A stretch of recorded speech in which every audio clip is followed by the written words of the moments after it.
August 1943. A field hospital tent somewhere in Sicily, canvas walls catching the heat of a Mediterranean afternoon. General George Smith Patton, Jr. walks in. He is 57 years old, commanding general of the 7th Army, the man who drove his forces across Sicily faster than any army had moved since Napoleon. He wears 2 ivory-handled revolvers on his hips. He has a voice that can strip paint and a jaw that looks like it was carved from the same stone as the Sicilian hills outside. He walks between the cots. He stops. There is a soldier there who has no visible wound. Private Charles Herman Cool, 21 years old, from Mishawaka, Indiana, a farmer's son who enlisted in 1942 and ended up assigned to the 1st Infantry Division, the Big Red One, and who is now lying on a cot in this tent with a temperature and a diagnosis that reads, in the medical record, psychoneurosis anxiety state, moderately severe. Patton asks him what is wrong. Cool says his nerves are shot. He says he can't take it. What happens in the next 4 seconds will follow Patton for the rest of his life. He slaps Cool across the face with his open hand. He grabs him by the collar and drags him toward the tent entrance and kicks him in the rear. He shouts in front of nurses, orderlies, and the hospital's commanding officer that he will not have these cowards sitting alongside men who actually got shot. He leaves, and for approximately 3 weeks, nobody outside Sicily knows about it. Then they do. And then, 11 weeks later, it happens again. That second slap, quieter, less witnessed, reported up the chain more slowly, is the one that almost ended everything. Not just Patton's command, his career, his place in the war that was still 2 years from finished. To understand what Dwight David Eisenhower actually did when he learned about the second incident, and why the decision he made in the days that followed is one of the most coldly calculated acts of command judgment in the entire history of the Second World War, we need to go back to the beginning of August 1943 and understand exactly what Eisenhower already knew, what he had already decided, and what he was now being asked to decide again. The man Eisenhower already had a problem with. George Patton was not easy to command. This is not an opinion. It is the consistent, documented testimony of every superior officer who ever had him in their chain of command, going back decades before Sicily.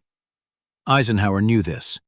He had known it since the 1920s, when both men were young officers working through the grinding peacetime army, and corresponding in letters that reveal a genuine intellectual friendship alongside an equally genuine exasperation. Eisenhower liked Patton. He respected Patton's tactical mind in a way that was almost reverent. He also knew, with the clarity of someone who had watched it up close, that Patton was capable of catastrophic self-destruction. The relationship between these two men is the structural, load-bearing wall of everything that follows. Strip it away, and none of the decisions make sense. Dwight David Eisenhower was born in Denison, Texas, on October 14, 1890. He was 52 years old in August of 1943. He had graduated from West Point in the class of 1915, the same class that would eventually produce more general officers than any other in American military history, a fact his classmates were fond of pointing out. He had spent the interwar years in staff positions, working for Douglas MacArthur in the Philippines, developing a reputation as the best planning mind in the United States Army. He had never commanded troops in combat, not once, and yet in the summer of 1942, George Catlett Marshall, Army Chief of Staff, chose him to command American forces in Europe over 166 officers who outranked him.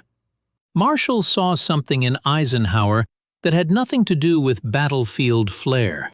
He saw a man who could manage coalitions, absorb political pressure, make decisions under uncertainty without either panicking or posturing, and, crucially, handle difficult subordinates without losing either the subordinate or control of the situation.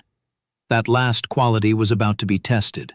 Patton's record in Sicily was, by the numbers, extraordinary. The Seventh Army covered approximately 350 miles of Sicilian terrain in 38 days, captured 113,000 prisoners, and drove the Axis off the island faster than the British Eighth Army under Bernard Law Montgomery, a fact that Patton found enormously satisfying and that created its own set of diplomatic problems with the British. The campaign cost the Seventh Army approximately 7,300 killed and wounded. By any rational military accounting, it was a success. And then the slap, the first one. August 3rd, 1943. Private Kuhl, the 1st Division Hospital, the scene described above. Eisenhower learned about it on August 16, 1943, 13 days after it happened, through a report submitted by 3 American war correspondents who had witnessed it. Demery Bess of the Saturday Evening Post, Merrill Muller of NBC, and Quentin Reynolds of Collier's Magazine. All 3 had been present in Sicily. All 3 had seen the incident or spoken immediately to those who had. All 3 had agreed, in an informal compact that was itself remarkable, to sit on the story and not publish it, but to report it to Eisenhower directly and let him handle it. Stop and think about what that means. 3 journalists in possession of one of the most explosive stories of the entire war voluntarily suppressed it. Not because they were ordered to, because they made a judgment that the story, published immediately, would damage the war effort more than it would serve the public interest. That compact, and the pressure it created on Eisenhower, is the first invisible architecture of everything that follows. Eisenhower's response to the first incident was a private letter to Patton, dated August 17, 1943. It has survived in the archives. The language is worth reading carefully because it tells you exactly what kind of commander Eisenhower was. He wrote that the conduct Patton had exhibited was despicable. He wrote that he was shocked and humiliated. He wrote that if the allegations were true, and he clearly believed they were, Patton had jeopardized his own military career. He ordered Patton to apologize personally to Kuhl, to the nursing staff who had witnessed the incident, and to the men of the 1st Division at a formal assembly. And then, he did not relieve him. He did not relieve him because the Sicily campaign was still being wrapped up, because Patton was in the middle of coordinating the final drives, because relieving him in that moment would have required explanation, and explanation would have required disclosure, and disclosure, Eisenhower judged, would have been operationally damaging and potentially a gift to Axis propaganda. He also did not relieve him because he believed Patton was genuinely remorseful. Patton's response to the letter was immediate and, by his own theatrical standards, surprisingly abject. He wrote back the same day, August 18th, and apologized. He said he had been wrong. He said he had visited Kuhl personally and apologized. He said he had addressed the 1st Division and apologized to them as well. The apologies were real, even if they were also performed. Here is the key detail that almost everyone gets wrong about the first incident. Eisenhower's decision not to relieve Patton was not weakness. It was not favoritism. It was a calculated, strategic bet. He was betting that the incident would stay suppressed, that Patton's apology had genuinely addressed the harm, and that Patton, having been shocked to his core by how close he had come to losing everything, would not do it again. It was a reasonable bet. It was wrong. August 19th, the second tent. 11 days after Patton wrote his letter of apology to Eisenhower, he walked into another field hospital.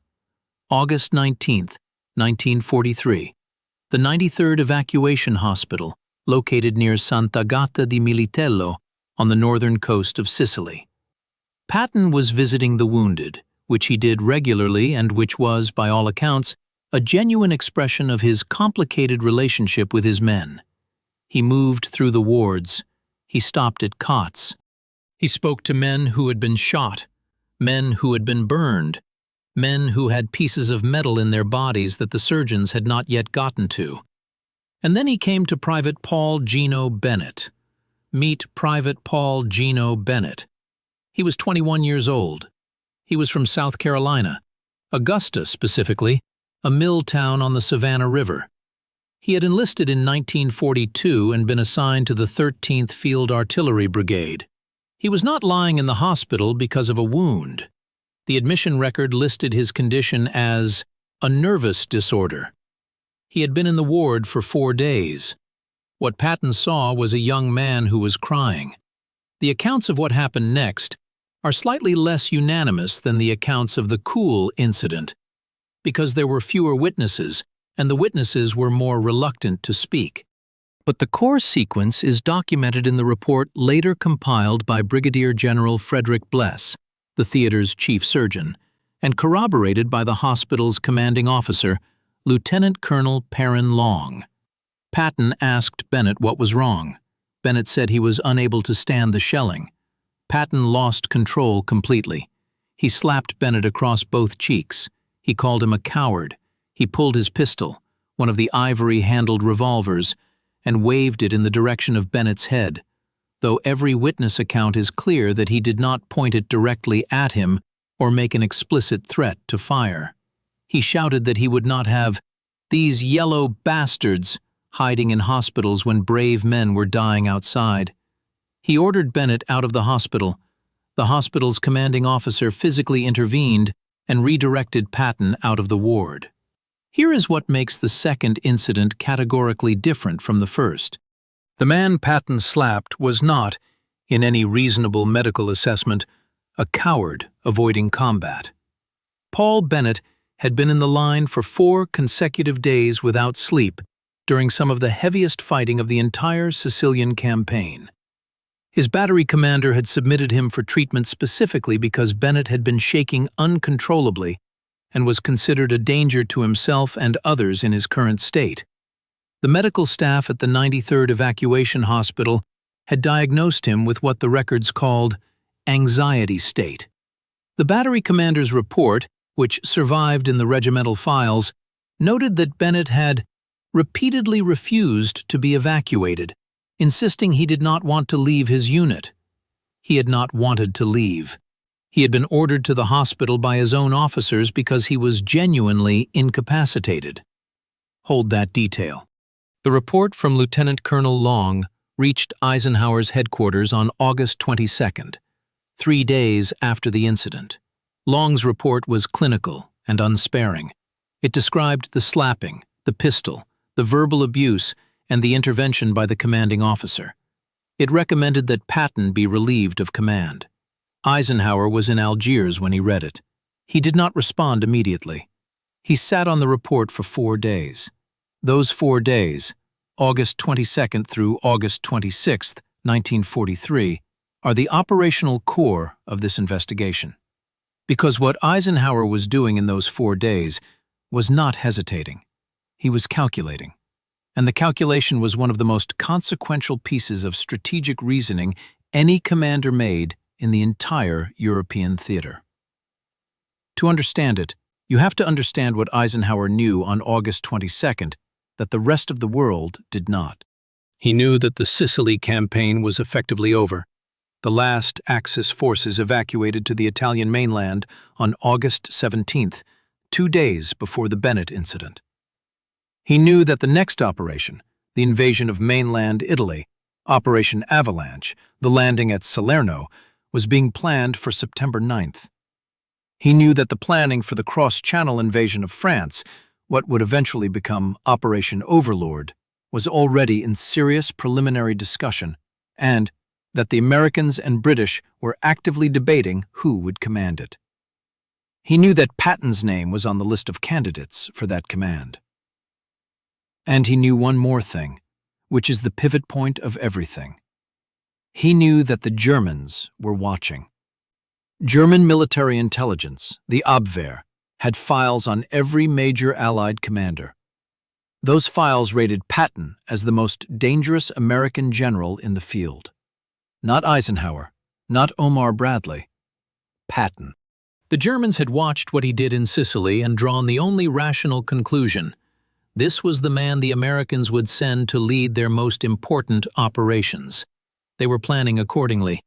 German dispositions in France, where they expected the cross-channel invasion to come, were being influenced by their assessment of where Patton would be deployed. Relieving Patton publicly, immediately, would remove not just a general, but a piece of strategic architecture that the Allies had not built intentionally, but now could not afford to demolish. This is not speculation. It is documented in the deception planning papers that would eventually become Operation Fortitude, the enormous Allied effort to convince the Germans that the D-Day landing at Normandy was a feint, and that the real invasion would come at Pas-de-Calais, led by Patton. The operational value of the Germans' belief in Patton's centrality was already being assessed by Allied planners in the autumn of 1943. Eisenhower knew this, and he had to weigh it against a man crying in a hospital tent in Sicily. Если это расследование дает тебе картину, которую ты не найдешь в большинстве книг о Паттоне, не той версии, которую голливудский фильм 1970 года превратил в миф, а той, которую офицеры записывали в рапорты, когда думали, что их читает только командование, нажми на лайк. Это помогает удержать эту историю на виду чуть дольше, и это имеет значение. Часть 3. The decision and the letter he wrote in 4 days. Eisenhower's response to the second incident arrived at Patton's headquarters in the form of a letter dated August 26, 1943. It is a different document from the letter of August 17, sharper, colder, more precise in its anger, and it contains the decision that would define the next 14 months of the war. He did not relieve Patton, but the conditions he imposed were, in practical terms, a controlled demolition of Patton's position. First, Patton was to apologize again, not just to Bennett, not just to the hospital staff, but to every division of the 7th Army, all of them, publicly, in person. He was to stand in front of his men, the men who had followed him across Sicily, who had believed in the mythology of the general with the ivory revolvers, and tell them he had been wrong. Second, Eisenhower made explicit what had been implicit in the first letter. He wrote that Patton's retention in command was not guaranteed. He wrote that he was not deciding to keep Patton. He was postponing a decision, pending Patton's behavior in the coming weeks. Third, Eisenhower sent a copy of his findings to General George Marshall in Washington. That third action is the one that is most frequently overlooked, and it is the most important. By sending it to Marshall, Eisenhower was doing something that required considerable nerve. He was documenting, in writing, to the Army Chief of Staff that the most celebrated American general of the Sicilian campaign had twice assaulted enlisted men under his command, and that Eisenhower had chosen not to relieve him. He was creating a paper trail that pointed directly at himself. He was saying, in effect, I know what he did. I know it was wrong. I am making a judgment call. The responsibility is mine. Marshall's response came back on August 29th. It was 3 sentences. He said he approved Eisenhower's handling of the matter. He said he agreed that Patton's combat value was too high to discard at this stage. He said he trusted Eisenhower's judgment. 3 sentences. That is how much the Army Chief of Staff wrote about an incident in which a theater commander had waved a pistol at a crying soldier. Now consider what Patton did when Eisenhower's August 26th letter arrived. He obeyed. He stood before the 1st Armored Division. He stood before the 45th Infantry Division. He stood before the 3rd Infantry Division. He stood before the 1st Infantry Division. He stood before each unit of the 7th Army, and he spoke to them. The speeches were not identical. They were Patton speeches, which means they were improvisational, profane in places, and occasionally veered into unexpected sincerity. But the core of each was the same. He told them he had been wrong.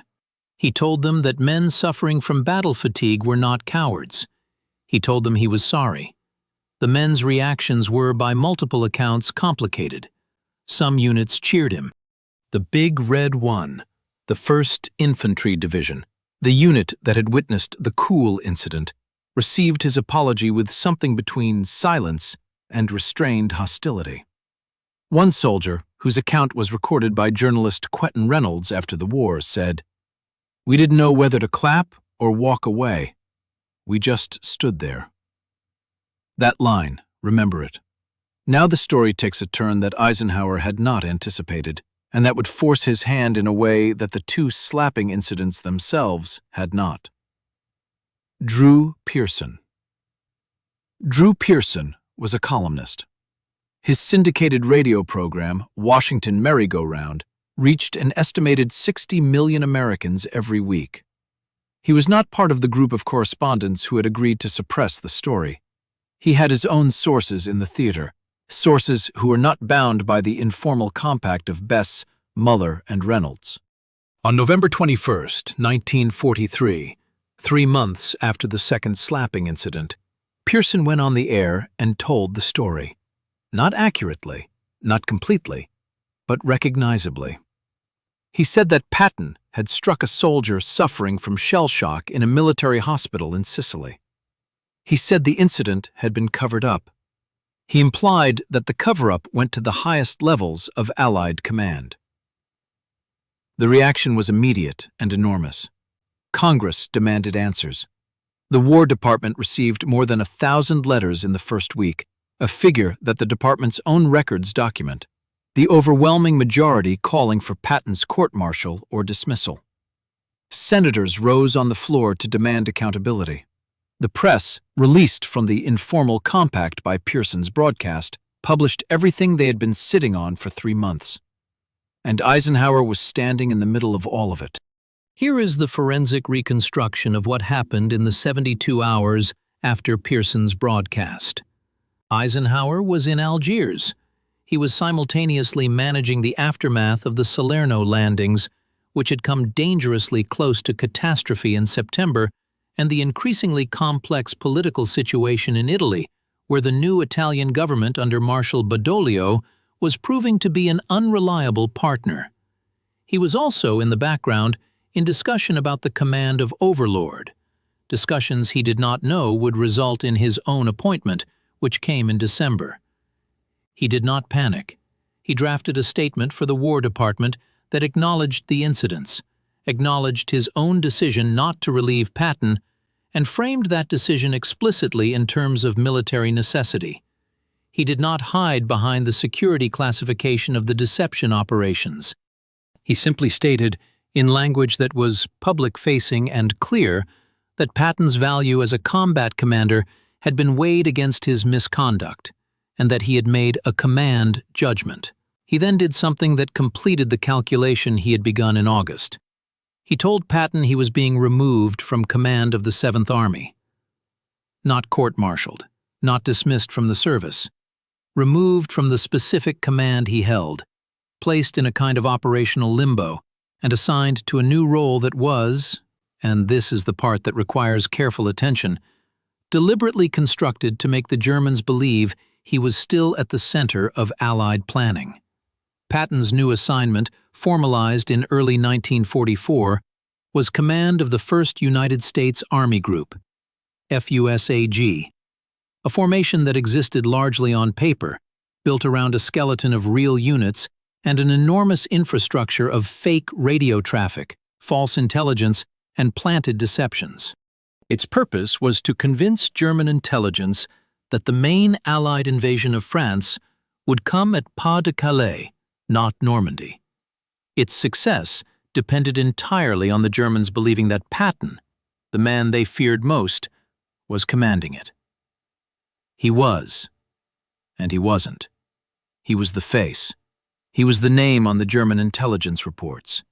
He was the reason that the 15th German Army sat at Pas de Calais for weeks after the Normandy landing on June 6, 1944, convinced that the real blow was still coming. And that is the moment when Eisenhower's decision, made in 4 days in August of 1943 over the body of a crying 21-year-old from Augusta, South Carolina, paid its strategic dividend. Часть четвертая. The forensic verdict. Here is the forensic verdict of this investigation. Dwight Eisenhower made 3 decisions in August of 1943, each one built on the last. Together, they constitute one of the most clinically precise pieces of command management in the history of the Second World War, and one of the most morally uncomfortable. Decision 1. After the first slapping incident, do not relieve Patton, but document everything and force a public apology. This decision was defensible on military grounds and also happened to be personally convenient, because relieving Patton at the height of the Sicily campaign would have required immediate explanation. Eisenhower knew this. He was not naive about his own motivations. Decision 2. After the second slapping incident, the one involving Paul Bennett, the one with the pistol, the one where a soldier who had refused evacuation was struck by a general who had already been warned. Do not relieve Patton, but escalate the conditions, create a paper trail to Marshall, and explicitly frame the retention as a postponed decision rather than a permanent one. This decision was strategically sound and morally harder to defend. The man Patton struck the second time had done everything right. He had stayed in the line. He had refused to leave. He had been sent to the hospital by his own officers. Eisenhower knew this too. Decision 3. When Drew Pearson's broadcast forced the matter into public view, accept responsibility for the suppression openly, remove Patton from his existing command, and redirect him into a role where his toxicity to the chain of command was contained, but his strategic value to Allied deception was maximized. The outcome of these 3 decisions, taken together, is documented history.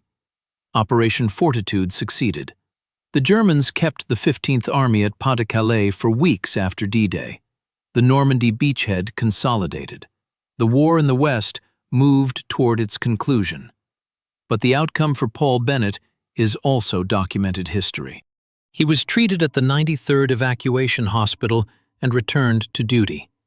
He served out the remainder of the war. He gave one interview in the 1980s to a researcher working on a history of the Sicily campaign. In that interview, he said he did not blame Patton. He said he understood that Patton was under enormous pressure. He said, and this is the line that stays with you, "I just didn't want to leave my unit." He just didn't want to leave his unit. He'd been crying in a hospital tent, not because he was afraid, but because he was exhausted beyond the point where his body could function. And the man who was supposed to be leading him had walked in and hit him across the face and waved a gun at him. And the man who learned about it chose not to act immediately, chose to calculate, chose to weigh. Now let's be precise about what Eisenhower got right and what he got wrong, because this investigation does not serve anyone if it becomes either a defense or a prosecution. What he got right: the strategic calculus. The Germans' belief in Patton was a real asset. Fortitude was a real operation. The weeks of German hesitation after June 6, 1944, were real weeks in which Allied soldiers did not die at the rate they would have died if the 15th Army had moved to Normandy. The math is brutal, and it is real. What he got wrong: the timeline. There is no defensible reason why, between the first slapping incident on August 3rd and the second on August 19th, Patton was not placed under explicit, monitored restrictions on his access to medical facilities. Eisenhower had 16 days. He had a letter of warning. He had Patton's own acknowledgement of wrongdoing. A specific, concrete restriction. You do not enter field hospitals unaccompanied. You do not interact with patients without a medical officer present. Would have taken one paragraph to write and would have prevented August 19th entirely. He did not write that paragraph. That omission is the only genuine failure in Eisenhower's handling of the entire affair. Everything else was judgment under uncertainty. That was a gap. Now consider the men themselves, because this investigation would be incomplete without the biographical arcs. George Smith Patton, Jr. went on to command the Third Army in France, driving further and faster than any comparable formation in the European theater, covering 600 miles in the 11 months between August of 1944 and May of 1945. He died on December 21, 1945, in Heidelberg, Germany, 12 days after a car accident on an icy road near Mannheim. He was 60 years old. He is buried in Luxembourg, at the American Military Cemetery at Ham, among the men of the Third Army he commanded. He asked to be buried there. Dwight David Eisenhower went on to command Overlord. He accepted the German surrender at Reims on May 8, 1945. He became Army Chief of Staff, then NATO Supreme Commander, then the 34th President of the United States. He died on March 28, 1969, at Walter Reed Army Medical Center in Washington. He was 78 years old. His last public words, spoken to his son John the day before he died, were, "I've always loved my wife. I've always loved my children. I've always loved my grandchildren. And I have always loved my country." Paul Gino Bennett's subsequent history after the war is not fully documented in the public record. What is documented is the interview he gave in the 1980s, the one in which he said he didn't blame Patton. He would have been in his 60s by then. A man from Augusta, South Carolina, who had once been crying in a hospital tent in Sicily when a general walked in and changed the course of his life in 4 seconds, and then became a footnote in a decision that helped win a war. He didn't want to leave his unit. That line. It's been there this whole time, waiting for you to feel its full weight. Here is what this investigation actually reveals, stripped of the mythology that accretes around every story involving Patton. Eisenhower's handling of the slapping incidents was not a cover-up. It was a prioritization.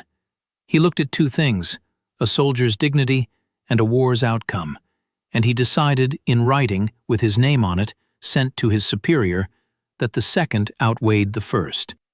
He was not wrong about the strategic math. He was not wrong about Patton's value. He was not wrong about fortitude. But the soldier existed too. He was real. He was 21. He was from Augusta, South Carolina, and he had refused to leave his unit, and someone hit him across the face and waved a gun at him, and the man in charge of everything decided to wait. That is not a verdict on Eisenhower's character. It is a description of what command authority actually looks like when it is exercised at scale. The people at the top of large organizations, in moments of genuine crisis, do not make decisions about individuals. They make decisions about categories. Patton was a category, a strategic asset with a liability attached. Bennett was a category, a casualty with a claim attached. Eisenhower processed both categories and produced an output. The output was correct by the metrics of the war he was fighting. That is the most uncomfortable sentence in this entire investigation. He didn't want to leave his unit. If this investigation gave you something you didn't have before, not the Hollywood version, not the mythology of the ivory-handled revolvers, but the actual 4 days in August when a man in Algiers read a report and chose to calculate, press like. Subscribe if you want the next chapter. And remember this, the hardest decisions in history are not the ones where the choice is between right and wrong. They are the ones where both sides of the ledger are real, and someone has to sign their name to the number they chose. Eisenhower signed his name. Bennett said he didn't blame him. Make of that what you will.